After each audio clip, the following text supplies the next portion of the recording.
Et bonsoir Salia. Bonsoir. Ce soir, vous allez débriefer la visite d'Emmanuel Macron en Chine.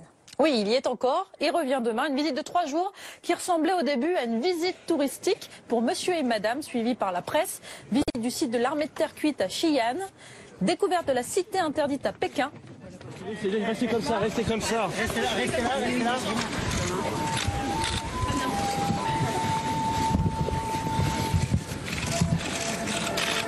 Vous n'en avez pas une bonne?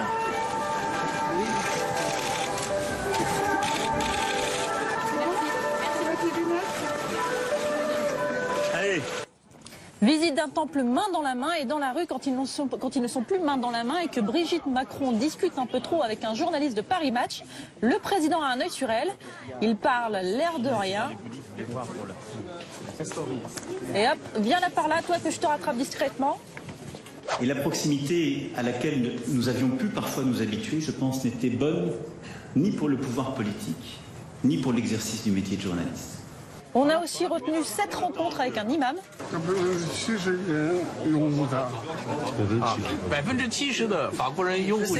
70% des Français vous soutiennent. Bon, monsieur l'imam est un peu trop optimiste, on n'en est qu'à 42%, mais regardez la réaction d'Emmanuel Macron. Je sais que 70% des Français vous soutiennent.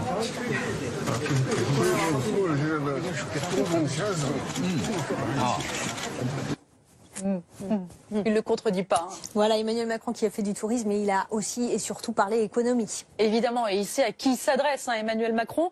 La Chine, c'est la deuxième puissance économique mondiale, l'une des plus fortes croissances au monde, et elle compte 1,3 milliard d'habitants.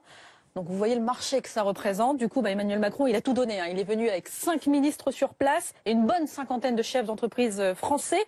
Et pour la forme, eh bien, il a appris quelques mots en chinois. Jean, c'est comme Jean quoi. Jean. Jean. Jean. Ti. Ti. Xiu. Xiu. Zai. Zai. Se. Se. Oui, ta. C'est quasiment ta.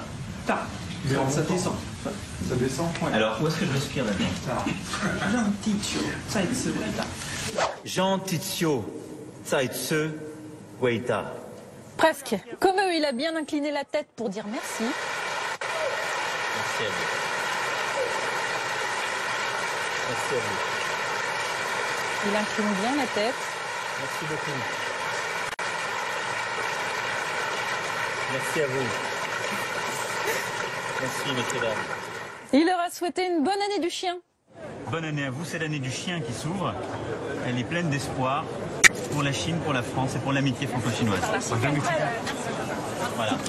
Voilà, le président a tenu un discours aux Chinois. Plus love, tu meurs. La force de votre pays est aussi derrière le fait qu'il y a quelques milliards d'individus libres de penser, de créer, d'inventer.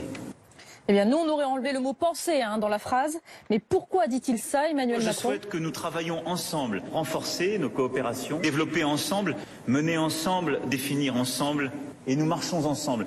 Voilà, tout ça dans un seul but.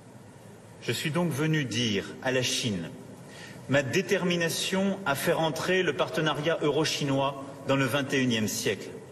Voilà, un beau discours de séduction pour un grand partenariat économique que Bruno Le Maire, justement, ministre de l'économie, a, comment dire, ruiné.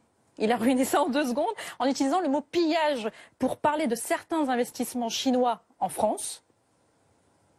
Chacun doit comprendre que l'Europe se dote des moyens de se protéger contre des investisseurs qui viendraient uniquement piller nos technologies. Si des investisseurs viennent pour avoir accès à des technologies très sensibles dans des secteurs très sensibles, ils ne sont pas les bienvenus. Là, on se dit qu'il y en a un qui va se faire taper sur les doigts. Mais si on regarde l'image d'un peu plus près, ah bah tiens, Barbara Frugier, conseillère communication du président, elle n'a pas l'air gênée par les termes employés par le ministre. Et à côté, sa collègue Nathalie Baudon, qui enregistre même les propos du ministre. Eh bien voilà, c'est ce qu'on appelle une répartition des rôles. D'un côté, vous avez le good cop, c'est Emmanuel Macron. De l'autre côté, le bad cop, c'est Bruno Le Maire. Et le dernier a le droit de dire ce que l'autre n'a pas le droit de dire, justement. Et c'est bien pratique. Merci beaucoup, Salia Brinclia.